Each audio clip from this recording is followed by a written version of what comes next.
মাহফুজুর রহমান। এটি হচ্ছে আপনার মাওলানা লিয়াকতুল মডেল মাদ্রাসা, তার বাগবাড়ি বাস স্ট্যান্ড সংলগ্ন কচরবাগ রোড। এটি হচ্ছে আমাদের প্লে থেকে পঞ্চম শ্রেণী পর্যন্ত একটা কিন্ডারগার্টেন মাদ্রাসা, আর সাথে সকালবেলা নুরানিও পড়ানো হয়। নুরানি পরে আপনার কায়দা থেকে আম্পার থেকে কোরআন শরীফ এভাবে ধাপে ধাপে বাচ্চাদেরকে শেখানো হয়।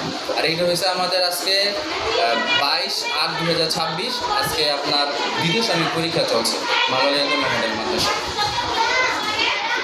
তো এখানে কীরকম পরীক্ষা দিচ্ছে? আমাদের এই জায়গায় আপনার স্টুডেন্ট আছে আপনার 150+ বাচ্চা আছে। আর আপনি একটু ঘুরে দেখালেনি যে কীরকম পরিবেশ। আমাদের সব ক্লাস আলাদা আলাদা সেপারেট। এই যে অনেক মাদ্রাসা আছে যে একসাথে 2-3 ক্লাস করে, এরকম না। আমাদের প্লে আলাদা ক্লাস, 4 আলাদা ক্লাস, সব আলাদা আলাদা ক্লাস হয়। আর আপনারা যারা বাচ্চা ভর্তি করতে ইচ্ছুক, আশেপাশে যারা আছেন আপনারা এসে দেখে যেতে পারেন। আমাদের পরিবেশ ভালো লাগলেই তো বাচ্চা ভর্তি করবে। আর একটা প্রতিষ্ঠানের আপনার পরিবেশটা বাচ্চাদের পড়াশোনা অগ্রগতির জন্য একটা আপনার ইতিবাচক প্রভাব করে।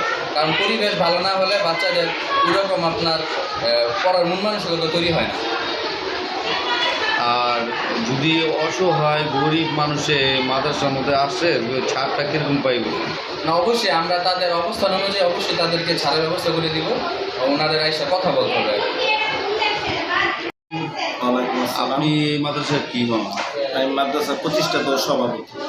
আচ্ছা, এখানে মাদ্রাসার ছাত্রছাত্রীরা কীরকম সুবিধা পাচ্ছে? এখানে মাদ্রাসার সাথে সুবিধা পাচ্ছে আমাদের বাগবাড়ি এলাকা, গরিব এলাকা। আমরা যতটুকু সম্ভব অনেক সুবিধা দিচ্ছি। এমন আছে অনেক বাচ্চা আমরা ফ্রিও পড়াই, কারণ আমার সাথে যোগাযোগ করলে আমি যেহেতু আমি এলাকার সন্তান, ও হিসাবে আমি যতটুকু পারি মাদ্রাসায় ওইভাবে সুবিধা দিই। আপনি জিজ্ঞেস করে দেখতে পারেন যে বাগবাড়ি যে মাওলানা মাদ্রাসা কেমন সুবিধা পায়, একটা গার্জেনকে জিজ্ঞেস করলে বুঝতে পারবেন। আর পরিবেশটা কীরকম বা কতটুকু আমরা দিই। আমি নিজে প্রতিষ্ঠানে এই টয়লেটে দইরা রুম সব আমি নিজে পরিষ্কার করি। কারণ এই কারণেই করি, একটা বাচ্চা মানুষের তো অনেক কষ্ট, আর সব বাপ মা একটা বাচ্চাকে সুন্দরভাবে সুশিক্ষা দিতে।